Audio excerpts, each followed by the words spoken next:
तो छत्तीसगढ़ में आज जितने भी मामले सामने आए, सरकार की रणनीति इस पर क्या है? छत्तीसगढ़ के स्वास्थ्य मंत्री टीएस सिंहदेव हमारे साथ जुड़ गए इस पर बातचीत के लिए। टीएस सिंहदेव जी, बहुत बहुत स्वागत है एक बार फिर से आपका न्यूज स्टेट पर। कोरोना विस्फोट अचानक छत्तीसगढ़ में हुआ है, जैसा कि हम लोग पहले भी जिक्र करते रहे हैं आपसे बातचीत में कि अगर अचानक स्थिति छत्तीसगढ़ में दूसरे राज्यों की तरह होती है तो आप लोग कदम क्या उठाएंगे? क्योंकि अब तक तो जो सारी स्थितियां थी वो वेट एंड वॉच की थी, अब आपके सामने वो पेंडेमिक्स वाली सिचुएशन है। सरकार की रणनीति क्या है इसके लिए? अनुराग जी, पहले भी वेट एंड वॉच नहीं थी। पहले भी जो टारगेटेड ग्रुप्स आ रहे थे तो कोरोना से प्रभावित होने की जिनकी संभावना थी जी, उनको टेस्ट कर रहे थे और उनको समाज में सीधे न रुकने से, क्वारंटाइन करने से, आइसोलेशन करने से ऐसी व्यवस्थाएं बना रहे थे। और ग्रुप्स बदलते जा रहे हैं, आने वाले विदेशी आए, फिर जमाती आए, फिर कुटा के बच्चे और उनके साथ कुछ बाहर के लोग आए और अभी जो प्रवासी लोग हैं ये आ रहे हैं। तो हर स्टेज पे इनसे आगे ना बढ़े मामला, कोरोना यहाँ और स्प्रेड ना हो, इस बात को हम लोग देख के चल रहे हैं। तो करिए सज्जन आउट टू कोर्ट, जी, बताइए शिवसेना को इस तरह की भाषा। जी, टीएस सिंहदेव जी, अगर हम लोग आगे आपसे और समझने की कोशिश करें, क्योंकि आप लोगों से जब भी बातचीत हुई आपने हमेशा बताया कि किस तरीके से मुकम्मल आप लोगों के पास व्यवस्थाएं हैं, अस्पताल कितने आप लोगों के पास तैयार हैं, आप लोगों ने उस वक्त जानकारी दी। इस वक्त अगर हम त्वरित तौर पर देखें, मामले जब तेजी से लगातार बढ़ते जा रहे हैं, किन क्षेत्रों के हिसाब से तैयारियां आपकी क्या हैं? क्योंकि अगर ग्रामीण क्षेत्रों की बात की जाए, यहां तक कोरोना पैर पसार लेता है, स्थिति बहुत ज्यादा डरावनी, बहुत ज्यादा भयावह हो जाएगी। इसमें अनुराग जी, दो चीजों को देखना है। कोरोना अभी कहीं पहुंचा नहीं है, लोग कोरोना को लेके पहुंचे हैं। अभी कोरोना हमारे बीच में पहुंच जाए वो आगे की कड़ी है जी, वो आगे की स्थिति है, इसमें हमको क्लियर होना चाहिए। और जब भी लोगों के सामने हम लोग बात रखें तो ये सच्चाई रखनी जरूरी है कि अभी भी कोरोना हमारे बीच में नहीं पहुंचा है। लोग जो कोरोना से ग्रसित है वो हमारे बीच में आ गए हैं। इनसे आगे की कड़ी अगर बढ़ी और वो कंट्रोल नहीं हो पाई, तब ये माना जाना चाहिए कि कोरोना लोगों के बीच में चला गया है। अभी ठीक है। टीएस सिंहदेव जी, आपकी आवाज अभी हम तक ठीक तरीके से नहीं आ पा रही है। एक बार फिर से आपसे कनेक्शन दुरुस्त करते हुए हम जुड़ेंगे और फिर तमाम मामलों पर बातचीत होगी। दरअसल छत्तीसगढ़ में 19 जिलों तक कोरोना जब पहुंच चुका है, सरकार की तैयारियों को लेकर बातचीत हो रही है। एक्सक्लूसिवली स्वास्थ्य मंत्री टीएस सिंहदेव जी हमारे साथ जुड़े हुए हैं, जिनसे हम बातचीत कर रहे हैं। और छत्तीसगढ़ में कोरोना विस्फोट को लेकर उनकी तैयारियां क्या हैं, दरअसल हम यही समझने की कोशिश कर रहे हैं। और अभी तक जो उन्होंने जानकारी दी, जाहिर तौर पर उन्होंने बताया किस तरह से प्रदेश में आगे की कार्यप्रणाली सरकार अख्तियार कर रही है। टीएस सिंहदेव जी लगातार हमारे साथ बने हुए हैं। सर, अगर आपसे आगे के और तमाम चीज़ों को बेहतर से समझने की कोशिश करें, सरकार की आपने कार्यप्रणाली को बहुत स्पष्ट तरीके से रखने की कोशिश की, इन सब चीज़ों के बीच में हेल्थ सिस्टम के बारे में अगर समझने की कोशिश करें, क्योंकि पहले भी जिक्र किया कितने अस्पताल हमारे पास तैयार हैं, कितने रीजन्स में हम लोग अपने आप को सुदृढ़ मान सकते हैं छत्तीसगढ़ के लिहाज से हेल्थ सिस्टम के तौर पर? अभी भी सीमाएं हैं, ये भी ध्यान में रख के चलना होगा कि हमारी सीमाएं हैं। किसी भी देश में, किसी भी व्यवस्था में एक सीमा होती है और छत्तीसगढ़ की स्वास्थ्य की व्यवस्थाएं बुनियादी बहुत अच्छी कही जाए, ये गलत होगा कहना। फिर भी इसमें हमारे पास संसाधन है कि 8000 बिस्तरों का आइसोलेशन, आईसीयू और वेंटिलेटर जहां हम इस्तेमाल कर सकते हैं, ये 800 बिस्तर चिन्हांकित किए हैं। आज की स्थिति में 250 पौने 300 लोग पॉजिटिव पाए गए हैं। करीब 250 आज के दिन हो गए होंगे। 35 केस अभी तक आए हैं, कल 216 थे, तो ये 251 है। तो 251 की तुलना में अगर आप देखेंगे 8000 बिस्तर तो पर्याप्त है। लेकिन जिस दिन ये संख्या 10,000 हो जाएगी तो ये पर्याप्त नहीं होंगे। प्लस एक साथ 8000 आएंगे ऐसा नहीं लगता।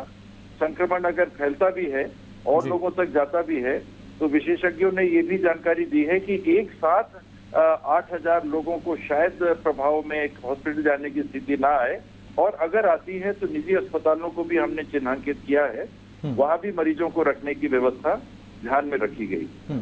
जो नए मामले सामने आ रहे हैं, कहा जा रहा है माइग्रेंट्स जो हमारे प्रदेश में आए हैं, इस वजह से मामले बहुत तेजी से बढ़े हैं और सरकार भी इसके लिए बहुत पहले से ही कहती आई है कि अगर दूसरे प्रदेशों से हमारे प्रदेश में माइग्रेंट्स आएंगे तो तेजी से मामले बढ़ेंगे। जाहिर तौर पर उनकी भी उन्हें लाने की प्रक्रिया है और उसके बाद उन्हें क्वारंटीन पर भी रखा जा रहा है। क्या अगर इस स्तर पर समझने की कोशिश करें, क्योंकि मुख्यमंत्री भूपेश बघेल से भी जब बात हुई तो उन्होंने कहा कि ये राहत की बात है कि जो माइग्रेंट्स है सिर्फ उनकी एक चेन है और हमने उन्हें क्वारंटीन पर रखा हुआ है और उसके बाद हम उस चेन को रोक सकते हैं। तो क्या ये सरकार के लिए थोड़ा सा आसान होगा सर? ये मजबूरी दोनों तरफ थी। हमारे जो श्रमिक बाहर गए थे उनके साथ भी मजबूरी हो गई थी कि उनको आना था। कोई भी राज्य सरकार अपने नागरिकों को मना नहीं कर सकती कि आप जिस स्थिति में भी हो, जी। अगर बीमारी भी है, संक्रमण भी है, संभावना है संक्रमण लेने की, हम कोई भी नहीं रोक सकता कि नहीं हम आपको घर वापस नहीं आने देंगे, हम आपको प्रदेश में नहीं आने देंगे। तो ये जानते हुए सरकार ने, स्वास्थ्य विभाग ने, जो हमारे साथी बाहर थे उनको कहा कि आप आ रहे हैं तो हम आपकी जांच की व्यवस्था, आपके रुकने की पृथक व्यवस्था ये करेंगे। और मुख्यमंत्री जी जिस बात को उन्होंने कहा वही ये बात है कि ला के अगर आपको सीमित दायरे में रखा जाएगा तो आप में जो संक्रमण है वो और आगे छत्तीसगढ़ में जाने से रुक सकता है। 3 लाख लोग आ रहे हैं उदाहरण के लिए, तो छत्तीसगढ़ में तो 3 करोड़ लोग हैं। तो अगर 3 लाख लोगों को सीमित किया जा सकता है तो वो 2,97,00,000 लोगों तक कोरोना को पहुंचने से बचाया जा सकता है। यही स्ट्रैटेजी है कि जो प्रभावित लोग आएंगे वो अन्य सामान्य लोगों के बीच में कम से कम संपर्क में आ पाए ताकि कोरोना ना फैले। छत्तीसगढ़ में सबसे जो राहत की बात है, हम भगवान को इसके लिए शुक्रिया अदा कर सकते हैं कि अभी तक मोर्टेलिटी रेट जो है वो 0 है। क्या हम लोग उम्मीद करें सर आगे आने वाले समय में सरकार की व्यवस्थाओं के स्तर पर किस तरह से हम लोग इस पर रोकथाम जो है वो इसी तरह से जारी रखेंगे? उम्मीद तो हमेशा रखनी चाहिए। मानव हम हैं और उम्मीद ना रखेंगे तो फिर मानव कहाँ रहे। मानव हर पल उम्मीद पे जीता है, लेकिन सिर्फ उम्मीद नहीं, आपको तैयारी भी करनी चाहिए और उसको भी सरकार ने किया है। ये कह लेना कि एक भी मोर्टेलिटी नहीं होगी, ये भी गलत बयानी होगी। आज नहीं तो कल ये पूरी संभावना बनी रहती है। जब आंकड़े बढ़ते हैं तो बहुत बहुत बहुत लकी अगर होगा छत्तीसगढ़ तो ऐसी स्थिति बनेगी कि कोई भी मृत्यु ना हो। लेकिन हम लोग चाहेंगे कि बहुत बहुत बहुत और भी अगर जोड़ दें बहुत, तो लकी हम हों और ऐसी स्थिति ना आए। ठीक है।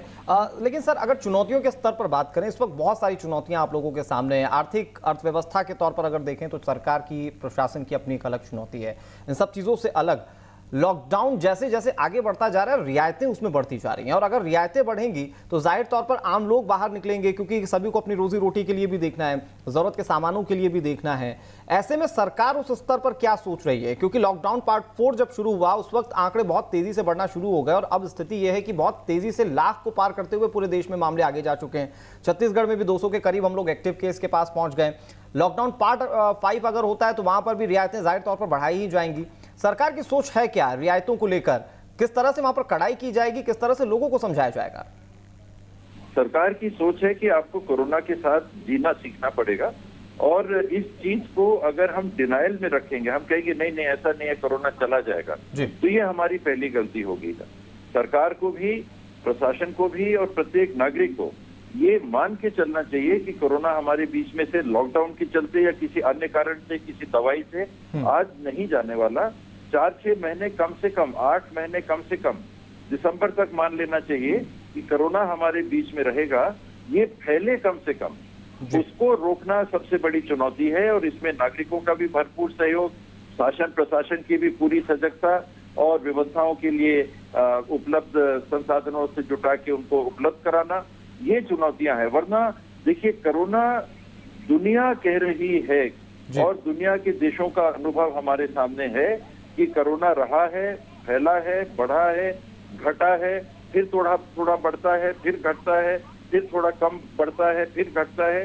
ये क्रम दुनिया भर में हम देख चुके हैं। तो हमको नया कुछ नहीं देखना, हम तो दुनिया में इसको देख चुके हैं। तो जो आंख के सामने है उसको भी अगर हम देखना नहीं चाहेंगे तो ये दुर्भाग्यपूर्ण होगा। ठीक है, उम्मीद करते हैं सर जिस तरह से आपने बताया कि बढ़ता है फिर घटता है और फिर कंट्रोल करने के लिए तमाम कदम उठाए जाते हैं, वो कदम जो है वो जमीनी स्तर पर कारगर साबित हों। बहुत शुक्रिया टीएस सिंहदेव जी हमारे साथ जुड़ने के लिए, तमाम बातचीत के लिए और तमाम बेहतर जानकारी हमारे दर्शकों तक पहुंचाने के लिए।